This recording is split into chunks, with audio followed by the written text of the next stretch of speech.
E dizem que relacionamentos é complicado? Na ecologia isso piora muito.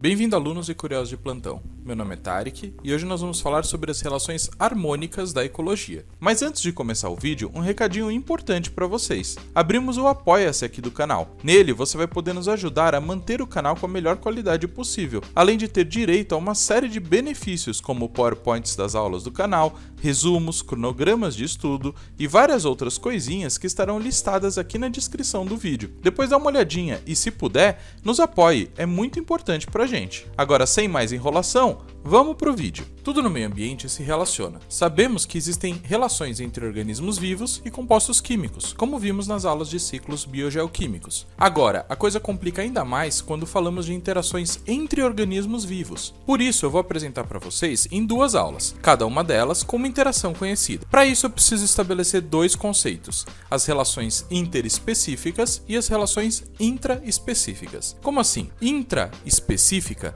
significa uma relação com organismos de uma mesma espécie, já que intra significa dentro, então seria dentro de uma espécie. Enquanto interespecífico significa uma relação entre organismos de espécies diferentes, já que inter significa entre, então entre espécies. Com isso em mente, vamos então verificar quais são as relações que existem. E vamos dividir em dois vídeos, falando de relações harmônicas e um próximo de relações desarmônicas. As relações harmônicas são aquelas que não irão causar mal a nenhum organismo que está na relação. Ao contrário, pelo menos alguém irá se beneficiar dessa interação. Então vamos ver quais são. Primeiro nós temos as colônias, que é uma relação onde ambos os organismos envolvidos se beneficiam. Em essência, são organismos de uma mesma espécie que vivem juntos, se protegendo de outras coisas na natureza, até mesmo se ajudando. Mas cada um possui uma vida separada, comendo e se reproduzindo por conta própria.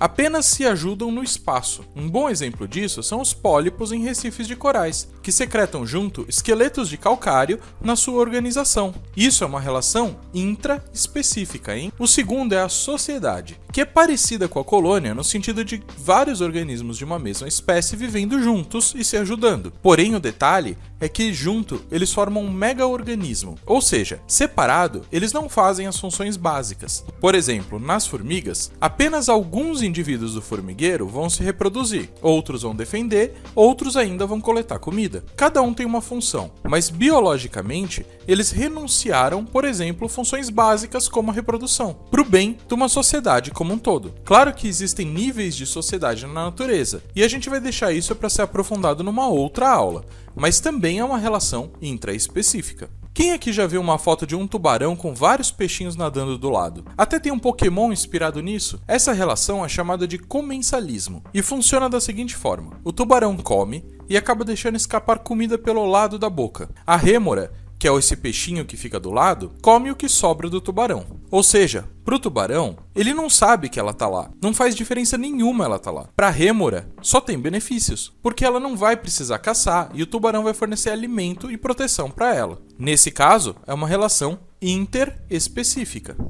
Uma relação interessante é a das formigas com os afídeos. Os afídeos comem seiva das plantas e as formigas protegem eles, e acabam recebendo um líquido que os afídeos produzem após comer. Esse líquido é chamado de ronidil. Quando um organismo recebe um alimento de outro, devido à produção de alguma substância, nós chamamos essa relação de esclavagismo, que por sinal pode ser intra ou interespecífica. Mas a relação deles não acaba aí.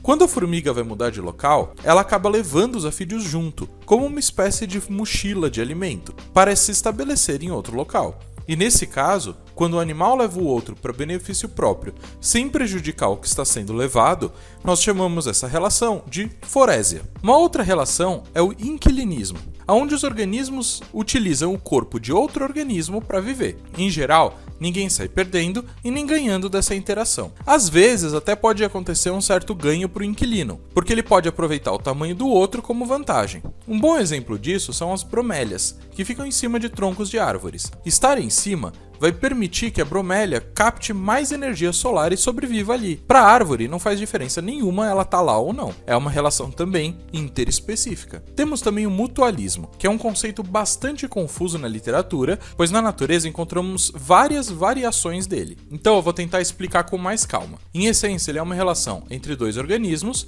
que ambos se beneficiam de alguma forma, sempre de forma interespecífica, mas devido à sua variação, podem existir diferenças até do nome mutualismo. Então nós vamos ter o mutualismo obrigatório, ou também chamado de simbiose, onde duas espécies se beneficiam da interação entre si. Porém, uma não consegue viver sem a outra de forma separada, como por exemplo as algas e os fungos que encontramos nos líquens. Tem uma aula de líquens explicando nesse canal. Ou até mesmo os cupins e seus protozoários no intestino. Ou, melhor ainda, dentro de uma célula animal, a mitocôndria. Um sem o outro não sobrevive, mas ambos juntos se beneficiam dessa interação. E nós temos também o mutualismo facultativo, ou também chamado de protocooperação, aonde duas espécies se beneficiam, porém elas conseguem viver de forma independente na natureza. Por exemplo, a flora intestinal do ser humano. Essas bactérias dentro de você te ajudam na sua digestão, enquanto você fornece proteção a elas. Mas caso vocês sejam separados, vocês conseguem viver tranquilamente sozinhos. Temos que destacar que o mutualismo é uma das formas mais conhecidas de interação que irá proporcionar, num futuro, a coevolução, já que as espécies tendem a evoluir de uma forma em que uma ajude a outra durante a vida, e se tornam muito especializadas em fazê-lo. Além disso, independente de termos mutualismos obrigatórios ou facultativos, a gente pode separar os mutualismos gerais em três tipos. Os mutualismos tróficos, onde as espécies vão se beneficiar por utilizar um recurso de forma diferente, como é o caso das nossas bactérias, onde elas comem o que a gente não utiliza e possibilitam nesse processo decompor materiais que nós iremos utilizar para nossa digestão. Temos também o mutualismo defensivo, onde os organismos irão se associar para a melhor defesa desses mesmos organismos, como os bois e as aves no seu dorso, onde o boi irá proteger a ave de predadores, enquanto o pássaro vai comer o carrapato do boi, evitando assim uma infecção maior no seu corpo.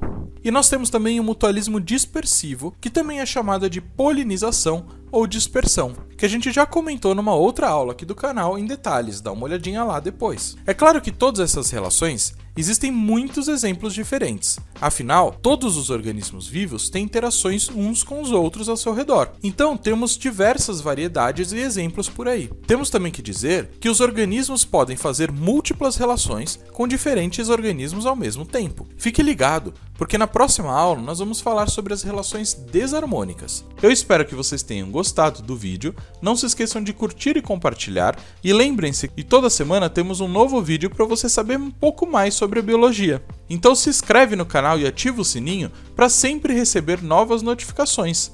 Muito obrigado!